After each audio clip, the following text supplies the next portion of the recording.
The following is a WorldNet special presentation. President Reagan and General Secretary Gorbachev's New Year's Day messages.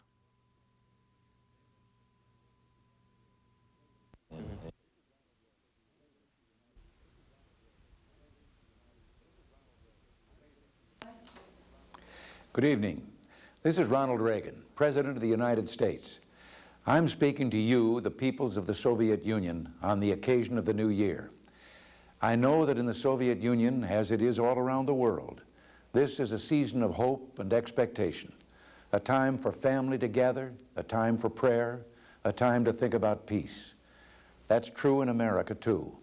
At this time of year, Americans traveled across the country in their cars, by train or by airplane, to be together with their families. Many Americans, of course, came to the United States from other countries, and at this time of year, they look forward to hosting friends and family from their homelands. Most of us celebrate Christmas or Hanukkah, and as part of those celebrations, we go to church or synagogue, then gather around the family dinner table. After giving thanks for our blessings, we share a traditional holiday meal of goose, turkey, or roast beef and exchange gifts.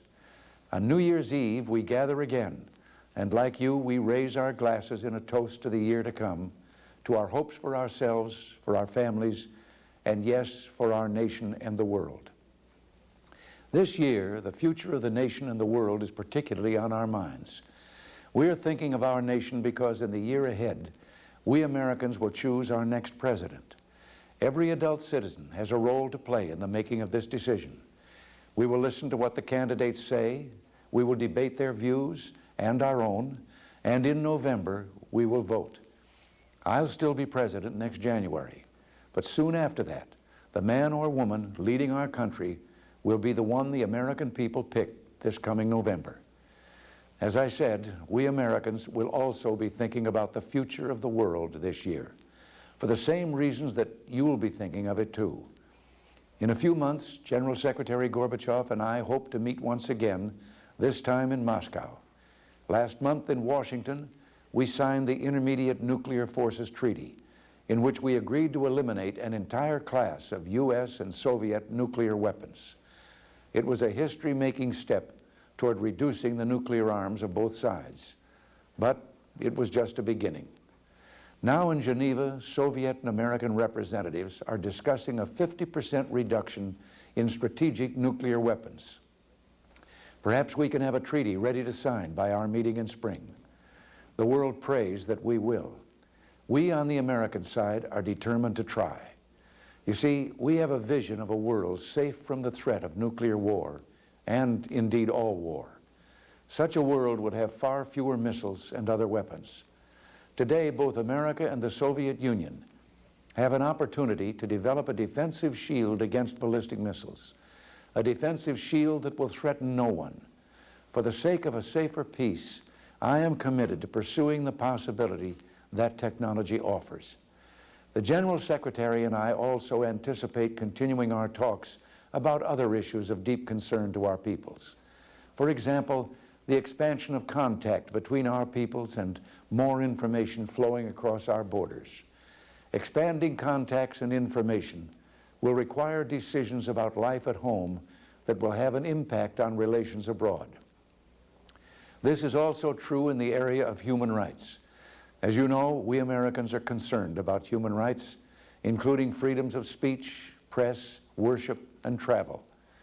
We will never forget that a wise man has said that violence does not live alone and is not capable of living alone.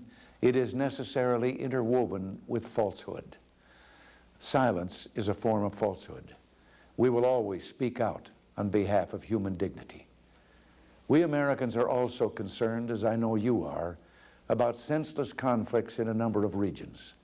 In some instances, regimes backed by foreign military power are oppressing their own peoples, giving rise to popular resistance and the spread of fighting beyond their borders. Too many mothers, including Soviet mothers, have wept over the graves of their fallen sons. True peace means not only preventing a big war, but ending smaller ones as well. This is why we support efforts to find just, negotiated solutions acceptable to the peoples who are suffering in regional wars. There is no such thing as inevitability in history. We can choose to make the world safer and freer if we have courage. But then, courage is something neither of our peoples have ever lacked. We have been allies in a terrible war, a war in which the Soviet peoples gave the ages an enduring testament to courage. Let us consecrate this year to showing not courage for war, but courage for peace. We owe this to mankind. We owe it to our children and their children and generations to come. Happy New Year. Thank you, and God bless you.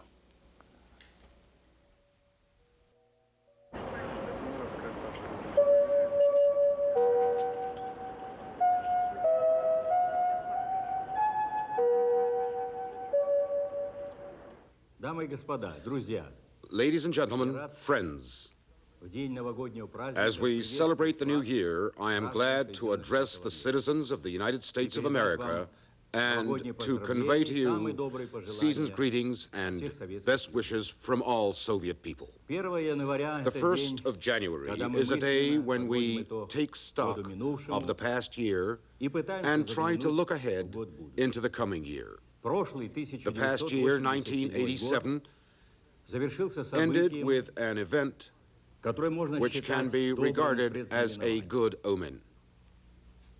In Washington, President Reagan and I signed the treaty on the elimination of intermediate and short-range missiles.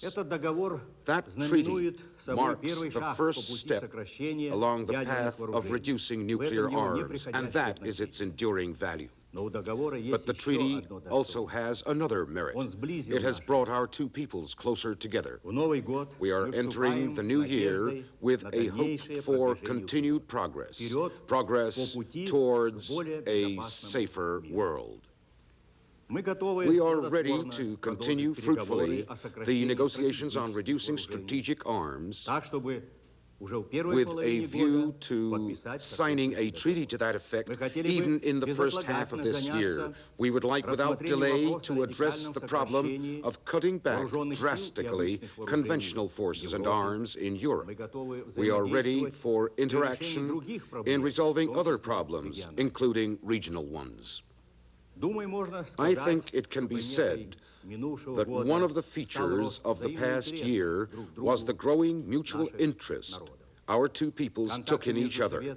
Contacts between Soviet and American young people, war veterans, scientists, teachers, astronauts, businessmen, and cultural leaders have expanded greatly.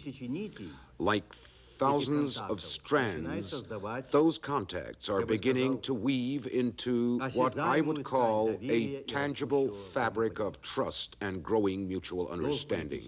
It is the duty of Soviet and American political leaders to keep in mind the sentiment of the people in their countries and to reflect their will in political decisions.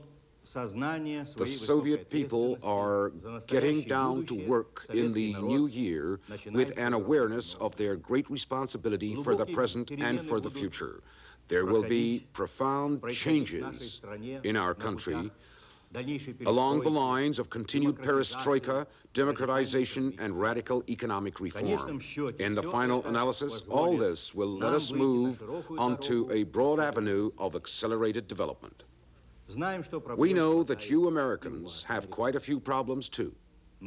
In grappling with those problems, however, I feel that both you and we must remember what is truly crucial.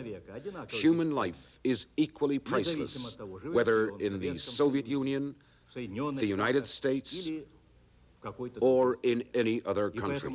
So let us spare no effort to affirm peace on earth.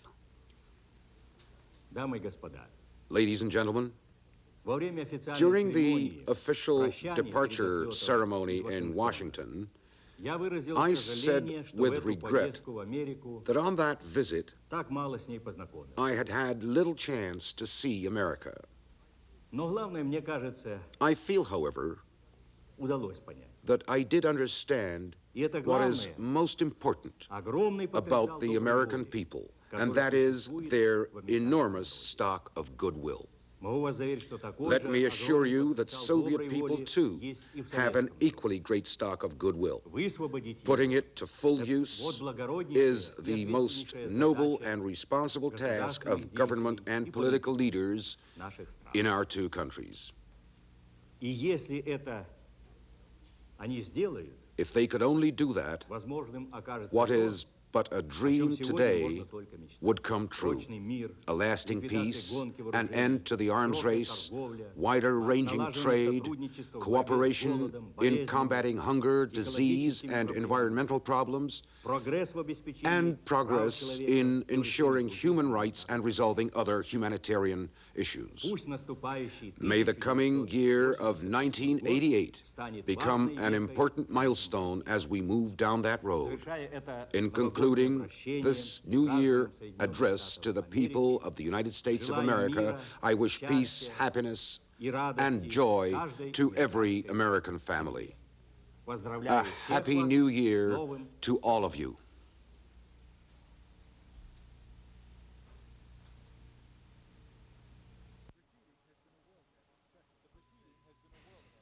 The preceding has been a WorldNet special presentation.